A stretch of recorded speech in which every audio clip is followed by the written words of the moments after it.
saya Rausan Firla Prab dan teman saya Lorenza Loban. Dan saya Najwa Dijawas. Kami dari kelompok 6 ingin mempresentasikan hasil dari kerja kami. Jadi di sini kami disuruh untuk membahas dan mencari berita tentang 6 kejahatan di media sosial dan juga 6 kejahatan di software. Mungkin kita langsung masuk ke berita yang pertama. Nah, di sini ada berita di 6 kejahatan di software. Yang pertama itu kala ratusan WNA tiarap saat digerebek imigrasi, diduga terkait cybercrime. Nah, di sini kami mendapatkan beritanya dari detik.com. Nah, di sini dampak kejahatannya ada 3. Yang pertama, dampak kejahatan bagi individu, dampak kejahatan bagi negara, dan juga perusahaan. Nah, untuk dampak kejahatan bagi individu sendiri, itu dia menyebabkan kerugian finansial, pencurian identitas, hingga trauma psikologis, terutama pada kasus penipuan atau peretasan akun pribadi. Terus kemudian dampak kejahatan bagi negara menimbulkan ancaman keamanan nasional, kerugian ekonomi, dan berkurangnya kepercayaan publik terhadap sistem pemerintahan. Terus kemudian dampak bagi perusahaan itu mengalami kerugian finansial akibat pencurian data atau peretasan, hilangnya reputasi, dan menurunnya kepercayaan konsumen, dan biaya pemulihannya juga dapat sangat tinggi. Nah, untuk cybercrime sendiri ini sudah diatur dalam Undang-Undang Informasi dan Transaksi Elektronik atau ITE. Yang pertama Undang-Undang Nomor 11 Tahun 2008 tentang Informasi dan Transaksi Elektronik atau ITE terkait penyalahgunaan sistem elektronik dan transaksi online untuk tujuan ilegal. Terus kemudian Undang-Undang Nomor 6 Tahun 2011 tentang keimigrasian untuk pelanggaran status izin tinggal dan kegiatan ilegal WNA. Terus kemudian kita lanjut ke berita yang kedua. Nah, di sini Polda Metro Jaya bongkar sindikat pembobolan ATM. Di sini untuk dampak kejahatannya sendiri ada 3 juga. Ini dampak kejahatan bagi individu, negara, dan juga perusahaan. Nah, untuk ini dampak bagi individu, dia mengalami kerugian finansial, stres dan gangguan mental, dan kerusakan reputasi dan kehilangan kepercayaan diri. Kemudian dampak kejahatan bagi negara yaitu kerugian ekonomi dan penurunan kepercayaan publik, peningkatan biaya pengawasan, dan potensi ancaman terhadap keamanan nasional. Kemudian bagi perusahaan mengalami kerugian finansial dan kerusakan reputasi. Kemudian tuntutan hukum dan biaya perbaikan sistem keamanan. Nah, untuk kasus ini dia juga sudah diatur di Undang-Undang Nomor 11 Tahun 2008 tentang Informasi dan Transaksi Elektronik. Terus ini pasal 30 mengatur tentang akses ilegal ke sistem elektronik milik orang lain. Terus kemudian Kitab Undang-Undang Hukum Pidana atau KUHP pasal 362 tentang pencurian. Tindak pidana seperti pembobolan ATM sering kali dikaitkan dengan pasal ini tergantung modus operandi yang digunakan oleh pelaku. Terus kemudian Undang-Undang Nomor 1 2024 tentang perubahan kedua atas Undang-Undang Nomor 11 Tahun 2008 tentang Informasi dan Transaksi Elektronik atau UITE. Oke, kita masuk ke berita yang ketiga. Nah, di sini kami mendapatkan berita kasus kekerasan seksual terhadap 13 santriwati dan pidana mati bagi pelaku. Dan di sini dampak kejahatan individunya adalah psikologis dan fisik, yaitu trauma, kecemasan, depresi, dan cedera fisik. Kemudian dampak terhadap sosial dan ekonomi, stigma sosial, diskriminasi, dan kerugian ekonomi. Terus kemudian dampak kejahatan bagi perusahaan, itu yang pertama terkena di reputasinya, kerusakan citra perusahaan. Terus kemudian biaya hukum, potensi tuntutan dan ganti rugi. Terus kemudian ini produktivitas, jadi menurunnya motivasi dan kepercayaan karyawan. Terus kemudian dampak kejahatan bagi negara, itu yang ada yang pertama bagian ekonomi, itu biaya perawatan korban dan pengurangan produktivitas. Kemudian kepercayaan publik, hilangnya kepercayaan terhadap sistem hukum. Kemudian ketidaksetaraan sosial, yaitu meningkatnya diskriminasi dan ketegangan sosial. Nah, ini sudah diatur dalam Undang-Undang Nomor 12 Tahun 2022 tentang tindak pidana kekerasan seksual.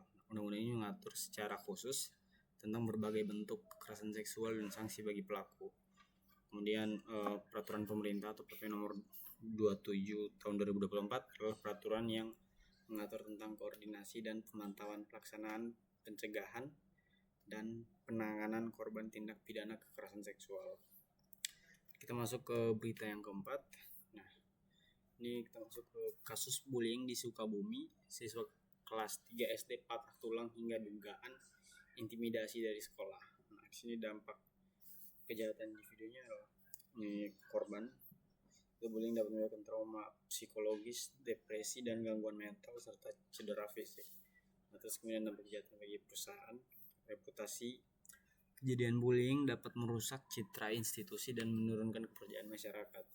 Terus kemudian bagi negara itu dampak sosial dan moral. Bullying yang meluas menunjukkan kegagalan perlindungan sosial, merusak kepercayaan terhadap sistem. Nah, untuk ini Undang-Undang Nomor 35 Tahun 2014 tentang Perlindungan Anak itu pasal 76C menyatakan bahwa setiap anak berhak dilindungi dari kekerasan fisik dan mental, termasuk perundungan dan lingkungan pendidikan di lingkungan pendidikan. Terus kemudian Undang-Undang Nomor 23 Tahun 2002 tentang Perlindungan Anak, yaitu dengan pasal 4 mengatur hak anak untuk mendapatkan perlindungan dari tindakan diskriminasi dan kekerasan.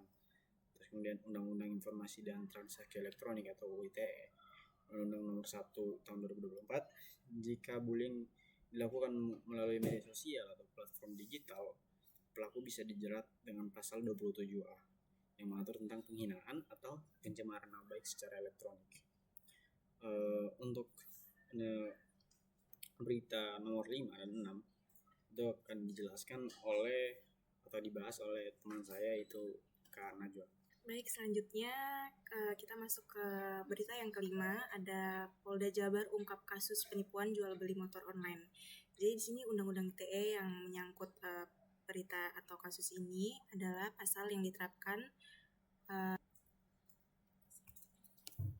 pasal 208 ayat 1 Undang-Undang ITE serta pasal 55 dan 56 KUHP yang mengatur tentang tindak pidana penipuan secara online dengan ancaman hukum hingga 6 tahun penjara dan denda maksimal sebanyak 1 miliar. Selanjutnya yang kedua ada Undang-Undang Nomor 1 Tahun 2024 tentang perubahan atas Undang-Undang Nomor 19 Tahun 2016 tentang informasi dan transaksi elektronik. Lalu dampak kejahatan di sini yang pertama untuk individu ada kerugian finansial, trauma emosional, dan hilangnya kepercayaan. Lalu selanjutnya dampak kejahatan bagi perusahaan ada kerugian reputasi, biaya operasional tambahan.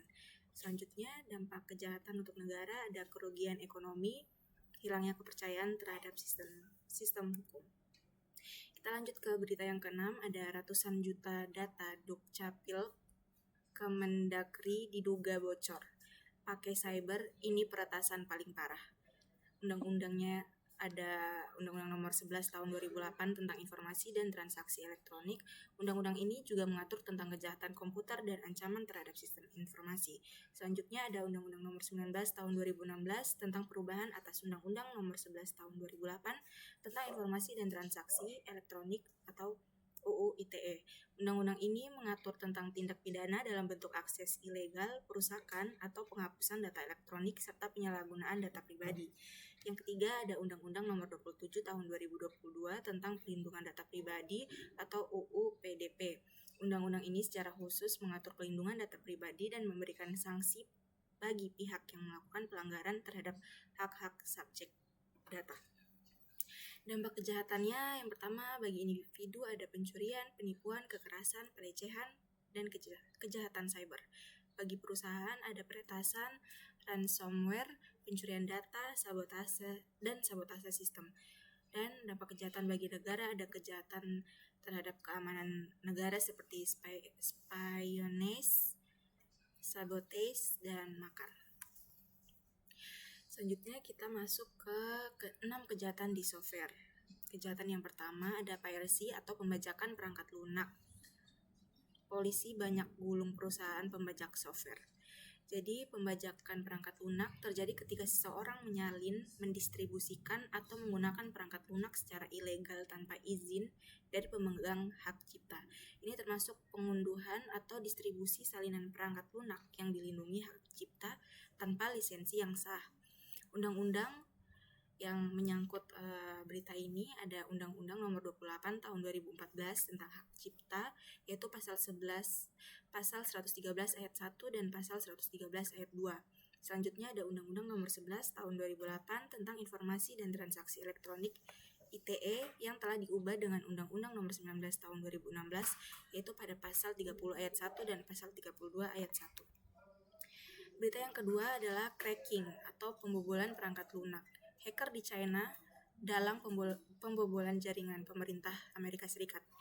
Jadi pembobolan perangkat lunak melibatkan upaya untuk menghapus atau mengubah perlindungan perangkat lunak seperti menghilangkan atau memodifikasi kode lisensi atau pengaturan keamanan untuk memungkinkan perangkat lunak digunakan secara ilegal atau tanpa izin.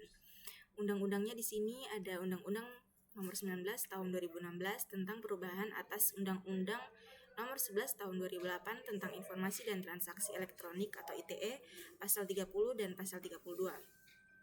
Lalu ada Kitab Undang-Undang Hukum Pidana atau KUHP. Itu beberapa pasal dalam KUHP dapat menjerat pelaku cracking jika tindakan tersebut berkaitan dengan penipuan atau perusahaan barang milik orang lain secara digital. Misalnya pasal 362 pencurian dan pasal 406 perusakan barang. Baik, kita lanjut untuk berita yang ketiga. Di sini ada pencurian identitas. Wanita 24 tahun dipenjara 66 bulan atas pencurian identitas senilai 51,5 miliar. Pencurian identitas terjadi ketika seorang memperoleh informasi pribadi korban, misalnya nama, alamat, nomor identitas, informasi keuangan untuk tujuan penipuan atau pemalsuan. Hal ini dapat dilakukan menjadi phishing, hacking, atau malware yang dirancang untuk mencuri data sensitif. Pencuri identitas dapat menggunakan data yang dicuri untuk membuka rekening bank atau kartu kredit atas nama korban atau melakukan transaksi ilegal lainnya. Untuk undang-undangnya ada Undang-Undang Nomor 11 Tahun 2008 tentang Informasi dan Transaksi Elektronik atau ITE, pasal 26 ayat 1, pasal 27 ayat 3, dan pasal 32 ayat 1. Undang-undang berikut ada Undang-Undang Nomor 19 Tahun 2016 tentang Perlindungan Data Pribadi. Yang berikut Undang-Undang Nomor 19 Tahun 2016 tentang perubahan atas Undang-Undang Nomor 11 Tahun 2008 tentang Informasi dan Transaksi Elektronik, pasal 30 ayat 1 dan 32 ayat 1. Kita lanjut untuk berikut. Berita yang keempat ada klik fraud atau penipuan klik. Detik-detik 1,1 miliar di rekening BRI lenyap setelah korban klik link penipu. Untuk klik fraud ini adalah tindakan menipu sistem iklan online dengan mengklik iklan secara artifisial untuk menghasilkan pendapatan yang tidak sah bagi pelaku penipuan. Biasanya dilakukan dengan menggunakan perangkat lunak otomatis atau bot yang dapat mengklik iklan secara massal tanpa niat untuk membeli produk atau layanan yang diiklankan. Untuk undang-undangnya ada Undang-Undang Nomor 11 Tahun 2008 tentang Informasi dan Transaksi Elektronik yang telah diubah dengan Undang-Undang Nomor 19 Tahun 2016 pada pasal 27 ayat 1 dan pasal 28 ayat 1. Kitab Undang-Undang Hukum Pidana KUHP dapat digunakan untuk menjerat pelaku klik fraud jika tindakan tersebut melibatkan unsur penipuan atas pemalsuan pasal 378 KUHP. Kita lanjut ke berita yang kelima, keylogin, ancaman silen yang mengganti kata sandi Anda. Keylogin adalah bentuk perangkat lunak berbahaya yang dirancang untuk mencatat setiap ketikan yang dilakukan pengguna di keyboard. Ini sering digunakan untuk mencuri informasi sensitif seperti kata sandi atau data kartu kredit yang kemudian dikirimkan pada pihak penyerang. Undang-undang yang digunakan adalah Undang-Undang Nomor 11 Tahun 2008 tentang Informasi Transaksi Elektronik, pasal 27 ayat 3, pasal 30 ayat 1, dan pasal 32 ayat 1. Undang-Undang Nomor 19 Tahun 2016 tentang perubahan atas Undang-Undang Nomor 11 Tahun 2008 tentang Informasi dan Transaksi Elektronik. Perubahan Undang-Undang ITE pada 2016 semakin memperkuat pengaturan tentang penyalahgunaan data pribadi, termasuk penggunaan perangkat elektronik untuk tujuan pencurian data, pasal 30 ayat 2, pasal 32 ayat 1. Berikut kita masuk ke berita yang ke-6 atau berita yang terakhir. Ini spamming, pengiriman pesan iklan tidak diinginkan. Orang Indonesia paling mudah terjaring penipuan lewat spam. Untuk spam sendiri adalah pengiriman pesan elektronik yang tidak diminta, biasanya untuk tujuan komersial dengan menggunakan perangkat lunak otomatis untuk mengirimkan pesan ke banyak orang dalam waktu singkat. Untuk undang-undangnya, Undang-Undang Nomor 11 Tahun 2008 tentang Informasi dan Transaksi Elektronik, Pasal 27 Ayat 3 Undang-Undang Penyebaran Informasi Elektronik yang melanggar hukum. Untuk dampak kejahatannya ada yang pertama untuk individu, kehilangan data pribadi, kerugian finansial, dan risiko keamanan. Untuk yang kedua ada perusahaan, kerugian finansial, risiko keamanan data, reputasi tercemar. Untuk negara, penurunan ekonomi digital, ancaman keamanan nasional, dan tantangan penegakan hukum. Oke, sekian dari kami. Kurang lebihnya kami mohon maaf. Terima kasih banyak. Oke. Sulit.